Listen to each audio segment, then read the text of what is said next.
हे guys, good evening. So guys, revision की 13th and 14th April के daily current affairs की magazine है। तो चलिए हम आज के फर्स्ट न्यूज स्टार्ट करते हैं। That is the US troops to leave, एक second, US troops to leave Afghanistan by 11 सितंबर। ये जो हमारी न्यूज़ है इंटरनेशनल इश्यूज में कवर होगी। ऐसा बोला जा रहा है कि जो अफगानिस्तान में अभी तक जो यूएसए के ट्रूप्स प्रेजेंट थे, अब वो फाइनली अफगानिस्तान को छोड़ के चले जाएंगे 11 सितंबर तक। फाइन, अभी क्या न्यू डेडलाइन आई है जिसने कोइंसाइड करी है 20th एनिवर्सरी ऑफ 11/9/11। आपको पता है 2001 में कब हुआ था यूएसए में अटैक्स हुए थे, 9/11 टेरर अटैक। तो ऐसा माना जा रहा है कि उसी डेडलाइन को क्या है उसके साथ कोइंसाइड करेंगे जब क्या है जो यूएस के ट्रूप्स हैं वो अफगानिस्तान छोड़ के चले जाएंगे। फाइन, तो new deadline coincide with the 20th anniversary of the 9/11 terror attacks on the world trade centre and the pentagon in the US. Fine, तो हाँ एवर जो डील साइन हुई थी वो पिछले साल फरवरी में हुई थी, ठीक है, जिसमें यूएसए और नाटो के एलोज ने बोला था, प्रॉमिस किया था कि वो क्या करेंगे, अपने ट्रूप्स को विद इन 14 मंथ्स, मतलब कि मई तक क्या करेंगे, वो विड्रॉ कर लेंगे, लीव कर देंगे, अगर जो तालिबान है वो अपने प्रोमिस को बिल्कुल प्रोमिस के साथ खड़ा उतरता है। फाइन, अब आप जरा देख सकते हैं इम्पैक्ट क्या है। यूएसए, अगर यूएसए के जो ट्रूप्स हैं वो अफगानिस्तान को छोड़ देंगे तो उसका इम्पैक्ट क्या पड़ेगा। सबसे पहले कहकर जो अफगानिस्तान में जो पीस प्रोसेस है वो स्पीड होगी।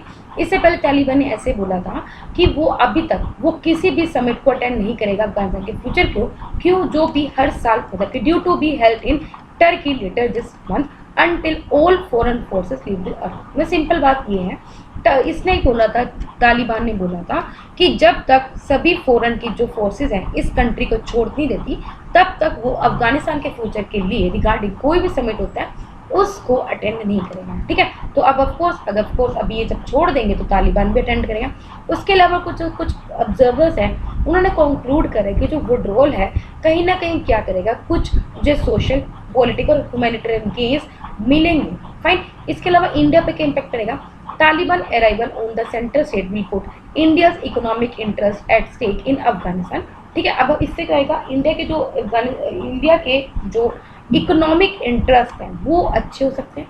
ठीक है, एक कहीं ना कहीं सिक्योरिटी थ्रेट पहुंच सकता है इंडिया को, बिकॉज पाकिस्तान फिर प्रोमिनेंट होगा अफगानिस्तान में। फाइन, ना सिंपल बात है, यूएसए के जो ट्रूप्स हैं वो चले जाएंगे। ठीक है, और आपको पता है इंडिया और यूएसए का रिलेशन अच्छा है। अगर अब इंडिया के यूएसए के ट्रूप्स चले जाएंगे तो इंडिया को कहीं ना कहीं सिक्योरिटी थ्रेट होगा। क्यों? क्योंकि जो पाकिस्तान, आपको पता है अफगानिस्तान से लगा हुआ, तो पाकिस्तान अपनी डोमिनेंसी कहाँ चले आएगा, अफगानिस्तान में। तो उससे क्या आएगा, इंडिया का जो सिक्योरिटी थ्रेट है वो बढ़ सकता है। अभी क्या है, इसके अलावा जो इलीगल ट्रैफिक क्या है, ड्रग ट्रैफिकिंग है, वो होएगी, जिसकी वजह से जो हेल्थ और वेलबींग, उन लोगों के हेल्थ और वेलबींग के इफेक्ट पड़ेगा जो रीजन अफगानिस्तान के साथ बिलोंग करता है इस पार्ट ऑफ बॉर्डर के साथ। फाइन, तो सिंपल बात ये है, तो ये कुछ क्या कर सकते हैं, इम्पैक्ट हो सकता है। फाइन, अब जरा हम पढ़ते हैं 5 pillars that drive India's development partnership with the Afghanistan. अब जरा हम देखते हैं कि इंडिया और अफगानिस्तान की जो डेवलपमेंट है, ये इन दोनों की जो पार्टनरशिप है कि किस तरह से इंडिया डेवलप करता है अफगानिस्तान के साथ, तो वो 5 पिलर्स पे डिपेंड है। ठीक है, सबसे पहले ह्यूमैनिटेरियन असिस्टेंस जो इंडिया अफगानिस्तान को प्रोवाइड करता है, कुछ इंफ्रास्ट्रक्चर में हेल्प करता है, इकोनॉमिकली डेवलप करता है, कनेक्टिविटी प्रोवाइड कर रहा है, कैपेसिटी बिल्डिंग कर रहा है। तो हम सबको एक एक करके पढ़ते हैं।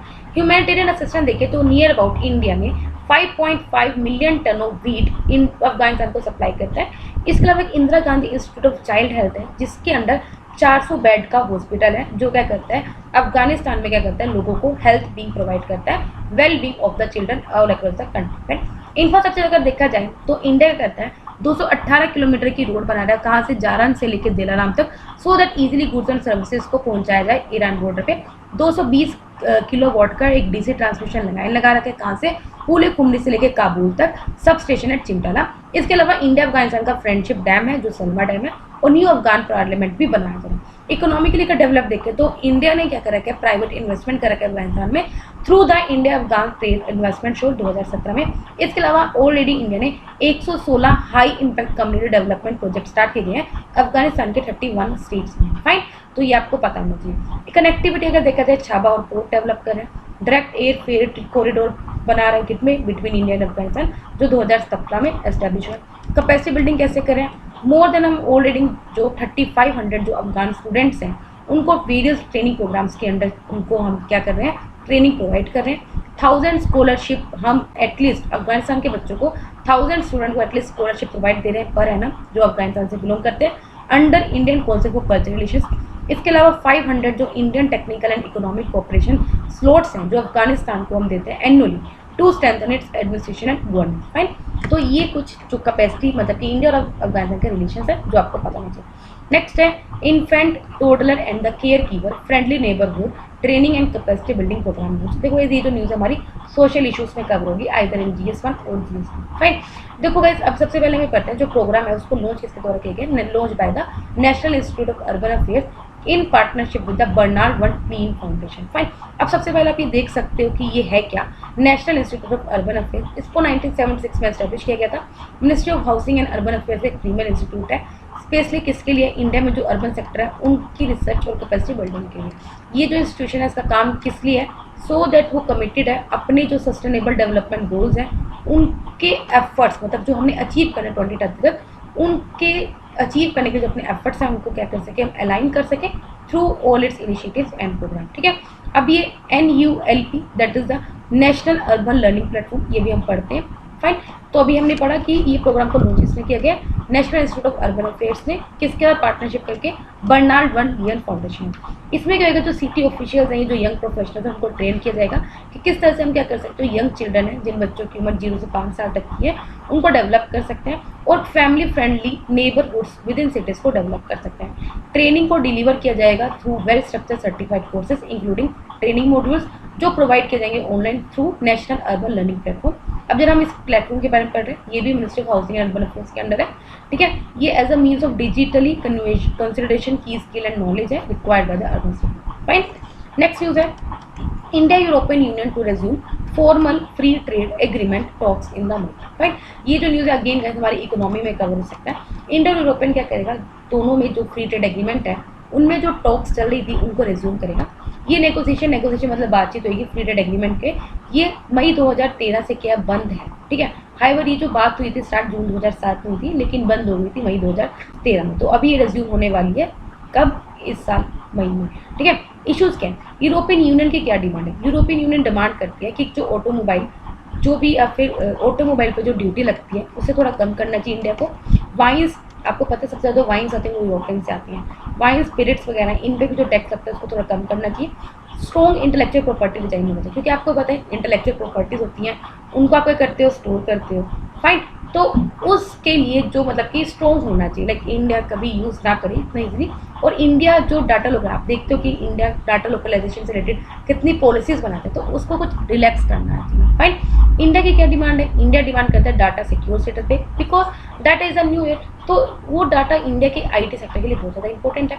वो चाहता है, इंडिया चाह रहा है कि टेम्परेरी मतलब जो स्किल्ड वर्कर्स हैं जो आपको फॉरेन में जाते हैं स्किल्ड वर्कर्स, तो उनके लिए जो नॉर्म्स है उनको थोड़ा ईजी करना चाहिए। वो चाहते हैं सैनिटरी, फाइटो सैनिटरी और technical barrier through trade norms है उनको थोड़ा रिलैक्स करता है। ठीक है, तो यूरोपियन यूनियन की अपनी डिमांड है, इंडिया की अपनी डिमांड है। इसके अलावा इंडिया ने क्या किया है, अपनी बायलेटरल इन्वेस्टमेंट ट्रीटी को टर्मिनेट किया है कुछ कंट्रीज के साथ इंक्लूडिंग यूरोपियन यूनियन मेंबर्स, कब तक, बाय मार्च 31, 2017। ठीक है, यूरोपियन यूनियन अपनी एक सेपरेट इन्वेस्टमेंट प्रोटेक्शन पैक्ट चाहते हैं इंडिया में। ठीक है, सिंपल बात यही है कि इंडिया और यूरोपियन यूनियन में जो बायलेटरल इन्वेस्टमेंट ट्रीटी थी उसको हमने खत्म कर दिया था 31 मार्च 2017 तक, लेकिन क्योंकि यूरोपियन यूनियन चाहती है कि वो अलग से एक पैक्ट चाहती है इंडिया के साथ। सिग्निफिकेंस क्या है फ्री ट्रेड एग्रीमेंट का, इससे क्या होगा, इससे यूरोपियन यूनियन के इंडिया का लार्जेस्ट ट्रेडिंग पार्टनर है और नियर अबाउट 80 बिलियन यूरो का हमारा क्या होता है ट्रेड होता है 2019 में, और इसमें से 11.1% जो टोटल इंडियन ट्रेड हुआ है on par with the USA and ahead of the China. Fine, new emerging world order है आफ्टर कोविड-19 के बाद हमारा इसके साथ काफ़ी और ट्रेड हो सकता है। यूरोपियन यूनियन भी चाह रहा है कि वो ग्लोबल सप्लाई चेन को डाइवर्स करे और क्योंकि वो भी नहीं चाहता कि वो सिर्फ चाइना पर डिपेंड रहे, तो इसमें क्या है, इंडिया को कोई बहुत अच्छी मार्केट समझ सकता है और इंडिया में बहुत अच्छा डेवलपमेंट हो सकता है। अब आप चलते हैं next news, 13 April how India celebrated new year. अब आप पढ़ सकते हो, ये आर्ट एंड कल्चर में कवर होगी। डिफरेंट स्टेट्स में डिफरेंट फेस्टिवल बनाए गए। ठीक है, जम्मू कश्मीर में नवरेह बनाए गए, पंजाब में बैसाखी, ठीक है, छेती चांद राजस्थान गुजरात में बनाया जाता है, महाराष्ट्र में गुड़ी पड़वा, फाइन, तेलंगाना और आंध्र प्रदेश और कर्नाटक में उगाड़ी, तमिलनाडु में पुठांडु, केरला में विशु, वेस्ट बंगाल में पोहेला बोईसाख, असम में बोह बिहू, मणिपुर में सजरू छेड़ो। ठीक है, तो गाइस इतने नाम आपको थोड़े बहुत याद होने चाहिए। नेक्स्ट है reducing risk of zoonosis in food production, WHO lays down guidelines. Again guys ये जो न्यूज़ है हमारी एनवायरमेंट कवर होगी under health section. Fine. Guidelines जो दी है WHO ने, उसका एम यही है कि जो जूनोटिक डिजीज, जो एनिमल के थ्रू जो डिजीज होती हैं, उनके ट्रांसमिशन के रिस्क को हम रिड्यूस कर सकें to humans in food production and marketing chain, जो अभी प्रिपेयर की गई गाइडलाइन को by WHO and World Organisation for Animal Health and UNB। Zoonosis एक इन्फेक्शियस डिजीज है जो नॉन ह्यूमन एनिमल से ह्यूमंस में जाती है। फाइन, सिंपल बात है, एनिमल से ही ह्यूमंस में फैलती है। इसके अलावा जो जूनोटिक पैथोजेंस हैं वो बैक्टीरियल भी हो सकते हैं, वायरल भी हो सकते हैं, पैरासिटिक भी हो सकते हैं। हाई बनी जो गाइडलाइंस हैं, इसमें कहीं भी ऐसा नहीं लिखा कि that there is no evidence that consumption of food is implicated in the transmission of the pandemic. मतलब कि कहीं पे एक बार भी कहीं लिखा कि कोविड-19 जो फैला है वो किसी फूड की कंजप्शन की वजह, लेकिन स्टिल उन्होंने गवर्नमेंट से अर्ज की कि हमें क्या करना है, जो ट्रेड करते हैं एनिमल में, वाइल्ड लाइफ एनिमल्स में, जो मैमेलियन स्पीसीज मतलब जो स्पीसीज मैमल्स होती हैं, उनके ट्रेड को हमें सस्पेंड करना चाहिए और फूड मार्केट्स को बोलना चाहिए कि जो मैमल्स हैं उनको ना बेचें। मैमल्स जैसे बकरा हो गया, मटन, ठीक है, तो इन सबको, या फिर जो काऊ हो गया, काऊ का जैसे ना बीफ वगैरह, या जो पीक हो गया, इन सब के जो ट्रेड होता है उनको शट डाउन करना चाहिए। इसके अलावा हमें क्या करना चाहिए, हाइजीन और सैनिटेशन को लेकर अपने जो स्टैंडर्ड्स हैं उनको इम्प्रूव करना चाहिए। ये जो गाइडलाइंस हैं वो किसकी लाइन पे, in the concept of one health. Fine, जो टर्म वन हेल्थ है उसको पहली बार इशू किया गया था 2003-2004 में। इस कंसेप्ट ने रिकॉग्नाइज किया था कि जो ह्यूमन बीइंग की हेल्थ है वो एनिमल और एनवायरनमेंट की हेल्थ से डायरेक्टली कनेक्टेड है and it is very relevant for the food safety, controlling zoonosis and antibacterial. ठीक है, इट वॉज एसोसिएटेड की इसकी वजह से क्या हो सकता है, मतलब कि SARS आया था अर्ली 2003 में और उसके बाद फिर एवियन इन्फ्लुएंजा भी आया था। ठीक, अब आप देख सकते हो इंटीग्रेटिव हेल्थ रिस्क मैनेजमेंट क्या होगा, प्रिवेंशन करेंगे, इंटरवेंशन करेंगे, रिकवरी है। आराम से समझ में, सबसे पहले हम डिजीज़ को प्रिवेंट करने की बात करेंगे, फिर हम कुछ इंटरफेयर करेंगे, आपको डायग्नोज करवाएंगे, दवाई देंगे, उसके बाद रिकवरी करेंगे। ठीक है, वन हेल्थ का मतलब क्या होता है कि ह्यूमन, एनिमल और जो एनवायरनमेंट है इन सब की हेल्थ क्या आपस में कनेक्टेड है। राइट, तो तीनों को हमें बैलेंस बना के चलना। अब हम बढ़ते हैं छोटी छोटी न्यूज़ पे। 6th edition of Raisina dialogue, India के जो प्राइम मिनिस्टर हैं, हमारे प्राइम मिनिस्टर मोदी, उन्होंने 6th edition of Raisina dialogue को इनोग्रेट किया है वर्चुअल फॉर्मेट में। ये इंडिया का फ्लैगशिप कॉन्फ्रेंस है, किस पे, जियो पॉलिटिक्स पे और जियो इकोनॉमिक्स पे, जो हर साल हेल्ड होता है 2016 से, ज्वाइंटली ऑर्गेनाइज किया मिनिस्टर ऑफ एक्सटर्नल अफेयर्स के द्वारा एंड ऑब्जर्वर रिसर्च फाउंडेशन के द्वारा। जो 2021 की जो थीम थी वो है viral world outbreaks, outliers and out of the control. इसमें क्या हुआ, इस जो डायलॉग हुआ इसमें हमने लीडिंग माइंड्स को अट्रैक्ट किया from global strategic and policy making community, so that हम कुछ ब्रॉडर फॉरेन पॉलिसीज को डिस्कस कर सकें और जो भी इश्यूज जो वर्ल्ड फेस कर रहे हैं तो उसको कुछ स्ट्रेटेजिक इशूज को क्या कर सकें, डिस्कस कर सकें। फाइन, नेक्स्ट है systematic risk in Indian banks remain high, S&P। अब एक सिस्टमेटिक रिस्क वो रिस्क होता है जिसकी वजह से एंटायर सिस्टम ब्रेकडाउन हो सकता है rather than simply the failure of individual parts. मतलब कि एक इंडिविजुअल फेल नहीं होता बल्कि एंटायर सिस्टम फेल हो सकता है। कि सिस्टम में क्या क्या हाईलाइट किया है, सेकेंड वेव वाले कोविड-19 की, वीक लोन्स को काफ़ी ज़्यादा प्रोपोर्शन किया। S&P एस्टिमेट किया है कि जो वीक डाउटफुल लोन्स है बैंक में वो भी 11 से 12% है ग्रोथ लोन्स के। सर्विस सेक्टर जैसे airlines, hotels, malls, multiplexes, restaurant, retail, इनको बहुत ज़्यादा लॉस होगा रेवेन्यू में अगर कोविड-19 को हमने, जहाँ पे कोविड-19 कंटेनमेंट जोन है अगर वहाँ पे हम मतलब कि जैसे लॉकडाउन लगा रहे हैं, इसमें वजह से क्या है इन लोगों को ज़्यादा इफेक्ट पड़ सकता है इन सेक्टर्स में।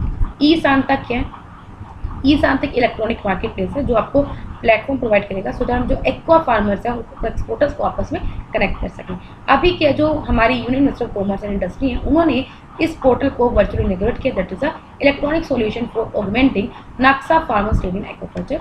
ये क्या करेगा, जो एक्वा फार्मर्स हैं उनकी income, lifestyle, self reliance, quality level को क्या करेगा, रेज करेगा। ठीक है, national centre for sustainability agriculture, ये एक एक्सटेंशन आर्म है marine products export development authority की, जो किसके अंडर है, ministry of commerce and industry के अंदर। ठीक है, नेक्स्ट है लूनी रिवर। अभी क्या एक रिपोर्ट दी गई है by joint committee form by the NGT। उन्होंने बोला कि जो टेक्सटाइल यूनिट्स हैं राजस्थान के बारमर डिस्ट्रिक्ट में वो क्या कर रही हैं, लूनी रिवर के पोल्यूट कर रही है और ग्राउंड वाटर को भी पोल्यूट कर रही है। ठीक है, लूनी रिवर आपको पता है कि एक फॉर्मल रिवर है, ये राजस्थान में प्रेजेंट है और इसका ओरिजिन अरावली हिल्स में होता है नियर बाय पुष्कर वैली। इसकी जो ट्रिब्यूटरीज है वो जवाई, सुकरी और जवाई है। लूनी मेराइन में जाके मिलती है, नॉर्थ ईस्टर्न पार्ट है मार्च का, काल्डा Rann of Kutch in the Gujarat, I think March का है लेकिन नॉर्थ वेस्टर्न होगा, विदाउट फ्लोइंग इनटू एनी, मतलब कि ये एंड में ड्रेन नहीं होती है, बीच में सूख जाती है। नेक्स्ट है इंडियन रीनो विजन 2020, ये लास्ट टाइम भी न्यूज़ में था। अभी के जो 2 अडल्ट 1 हॉर्न रिजोर्ट हैं उनको हमने ट्रांसलोकेट किया कहाँ पे, प्रो पित्रम वाइल्ड लाइफ सेंचुरी से मानस नेशनल पार्क जो कि असम में है, अंडर इंडियन रीनो विजन 2020। ये जॉइंट प्रोग्राम है किसका, असम फॉरेस्ट डिपार्टमेंट का, world wide fund for nature का और इंटरनेशनल यूनियन फाउंडेशन का। इसको डिजाइन किया किसके द्वारा, रीनो टास्क फोर्स 2005 के द्वारा। गोल किया कि हमें क्या करना है, रीनो पॉपुलेशन को 3000 तक बनाना है इन 7 प्रोटेक्टेड एरियाज इन असम। इसके अलावा रीनो पॉपुलेशन के जो रिस्क है कि उनका रिड्यूस हो रहा है पोचिंग से, उनको हमें बचाना है। लास्ट यूज है रशिया की जो कोविड-19 वैक्सीन है स्पुतनिक वी, उसको भी अप्रूव कर दिया कि इंडिया उसको इमरजेंसी में यूज़ कर सकता है। ये एक adeno viral vector based vaccine है। वेक्टर से कुछ व्हीकल्स होते हैं जो जेनेटिक मटेरियल आपकी मतलब कि अनदर वायरस से मतलब एक सेल में इंड्यूस करते हैं। जो वैक्सीन होता है वो बेस्ड होता है किस पे, हेट्रोलोगस रिकम्बिनेंट अप्रोच पे।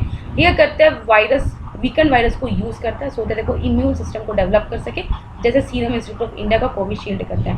एडिनो वायरस एक non involve double standard DNA virus होते हैं जो पहली बार हमने ह्यूमन के एडिनाइन टिश्यू में डिस्कवर किया था 1953 में। ये इनको एक्सीलेंट वेक्टर्स कंसीडर किया जाता है जो क्या करते हैं, एंटीजेंस को डायरेक्टली क्या करते हैं, टारगेट करते हैं टू मेमोरियल। ठीक है, तो यहाँ पे हमारे डेली करंट अफेयर्स कंप्लीट होते हैं। अगर आपको वीडियो पसंद है लाइक करना, कोई डाउट हो कमेंट करना। तब तक बाय बाय, टाटा।